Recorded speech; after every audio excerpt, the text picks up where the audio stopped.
Bismillah Rahman Rahim. In the name of Allah, who is all seeing and all knowing. You are watching YouTube channel, and this is your host, lecturer Absar Haidar. In my last video, I talked about Thomas White and his contribution towards English poetry. And in this vlog, I'm going to give a simple and short account of Surrey and his contributions in English poetry. Although basically White and Surrey, they both have, although Surrey born after the 14 years of White, but Surrey seems to have been the disciple of his older man, whose name he celebrates in fine verses. The Earl of Surrey was born in 1517 and he was died in 1547. He was thus not obliged like White painfully to discover the rhythm of verse. Almost all the verses he left behind him are regular and harmonious. His nature was less energetic than White's, but he was a better artist. The accomplishment of his short life is remarkable. His personality, that of a great gentleman and a poet, is like first sketch of Sydney's. Much more dominated him than White. By the Patrican Convention, Surrey sang his sonnets in his entirely imaginative love of Lady Elizabeth. She was her lover. And his special note is that of love for nature, and with happy effect of mingles descriptions of nature with his love plaints.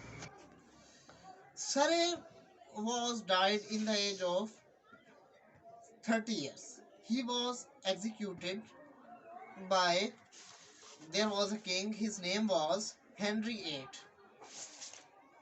He assassinated by him. And one important thing is that he is remembering that nearly all Surrey's verses have a just and sure harmony.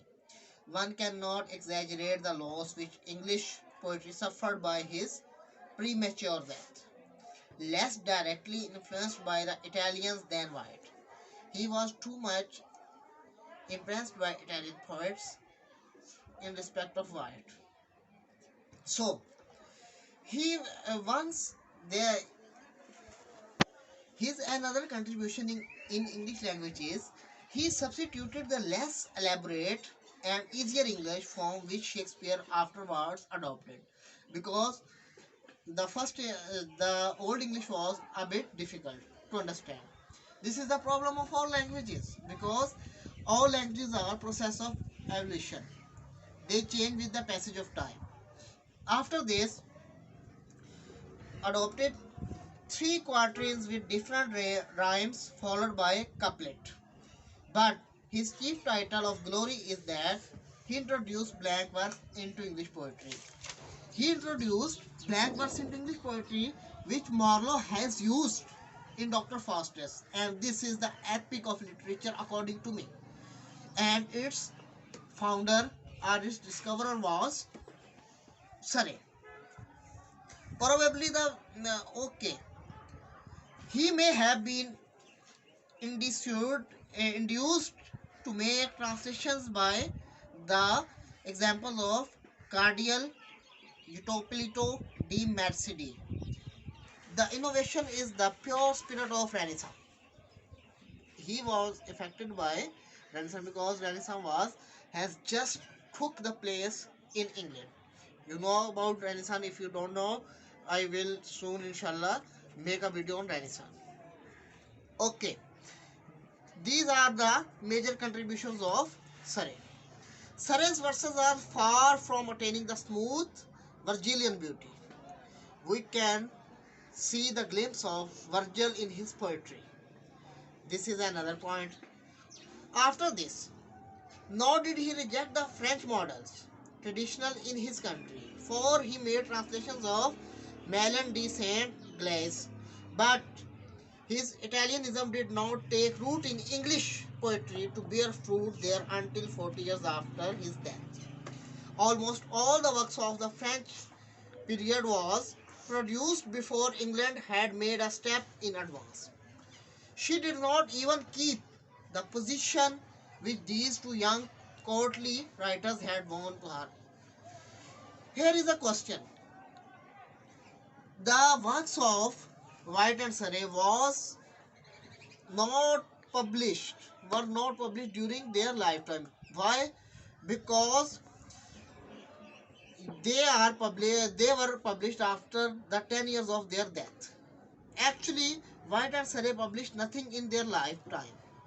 It was not until 10 years after Surrey had been legally murdered that Richard Totals, the printer, brought their verses out together with those of some inferior authors.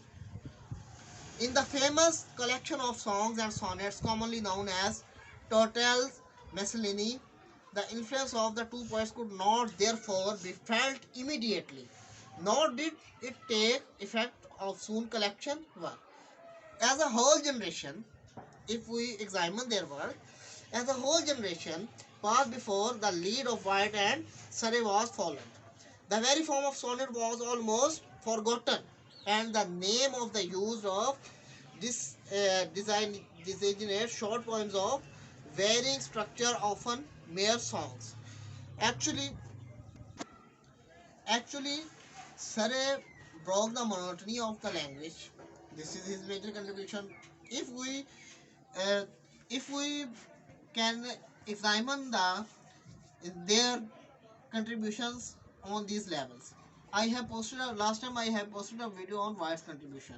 The link is in description, you can see there. Okay, now I'm talking about, because in that time it was difficult to differentiate between sonnet and song, because they were almost they were considered same, because the culture was to write the song in their age. This is another thing. Okay, one point we should have in our minds. England made a step in advance when, because England was because Radisson has entered. रोक देता सी। नहीं मैं तुम्हें दरमियान च क्या है तू रोक देता सी चल कोई नहीं इन्हें घटाओ चला लांगे। Okay, first of all he is inventor of rhymes in English sonnet, in English poetry particularly he worked on sonnet. One thing, he introduced blank verse in his poetry. After this, he he he brought harmony in English language. These are major contribution of him towards English poetry, and they will always be admired for his one and only work, that is introduction of blank verse in English poetry, and he will be remembered for his this great stroke, because Marlowe and Milton used this effectively, and their masterpieces are the collection of these. Now I would like to conclude my lecture with this song moment. In English literature, these two are linked together so strongly as almost to appear one person. They are Sir Thomas White and Henry Howard, the Earl of Surrey, who both contributed to a literary compendium called Totals Miscellany.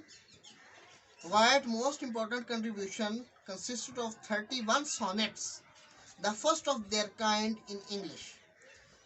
They were composed in the Italian form of the sonnet, whereas Earl of Surrey or Henry Howard wrote a few sonnets done in English fashion. But His most noteworthy effort was translation of Virgil, which was published in 1557 after his death. It is the first blank verse poem in English. And of their kind, these poems are not very high merit. They are stiff and labored in style and meter, as may be expected from the novelty of their form. They are first-rate importance, however, as making the transition to the new age, for they introduce forms that were afterwards to be utmost importance.